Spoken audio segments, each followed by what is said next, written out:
السلام عليكم ورحمة الله وبركاته.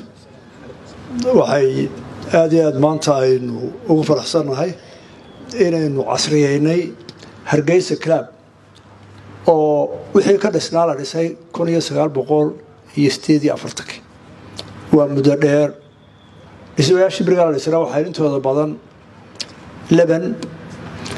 iyo malaha laba guri dhowr guri baa ka ahaa jaajuur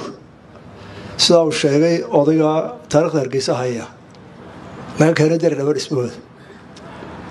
halkan anu waxaan ku garaadastay iyadoo fardaha qolada Ingiriiska ay fuuli jirtay ay xiroodu tahay oo dhinacaas oo dhan ay u qaybsanad meel cawsku yaalo iyo meel ay iyagu ku wareegaan ku bood fardaha ku eriyaan ma hawr dheer baaraha laga boodboodo maxay ahayd qoryaha iyo inta yaryaraha ay ku qabtaan halkan hoolkan yahay weyn waxay ahayd meel lagu ciyaaro tenniska dheer ay ahayd oo dheer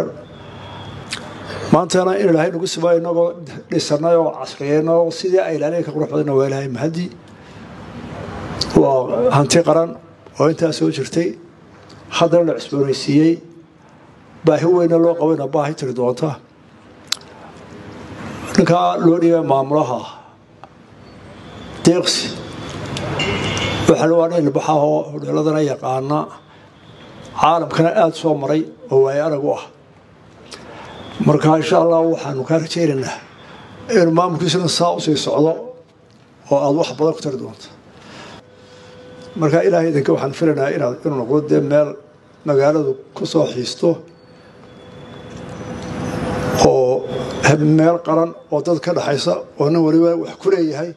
oo hawl weyn u qabataan ilaahay ka rajaynaynaa way jirtay inuu gacanta qolo odayaalaha barayfada la siiyay loo muddo inay ku shaqeystaan wax ka qabtaan nasiib darro toobanayo dheeraad sanayeen waxa kama qaban waa u sii duway marka waxa bay hakreen taag ay ku dhisaan oo dhaqaale ahaan baa hakratay saasaadna aanu gacanta u soo celinay oo loo dhisay waxaan u mahadnaqayaa intii ka qayb gashay wasaaradda hawlaha gudaha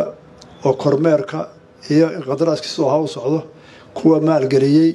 shirkadii dhisaysay qoladii kale ka shaqeysay madaxtooyada ahayd aad iyo aad baan ku mahadnaqaynaa ilaahay waxaan ku rajaynaynaa inuu dhismaha iyo nabadda ay horumarkaasi noo sii socdo aad iyo aad u mahadsantiin. Assalaamu calaykum waraxmatullahi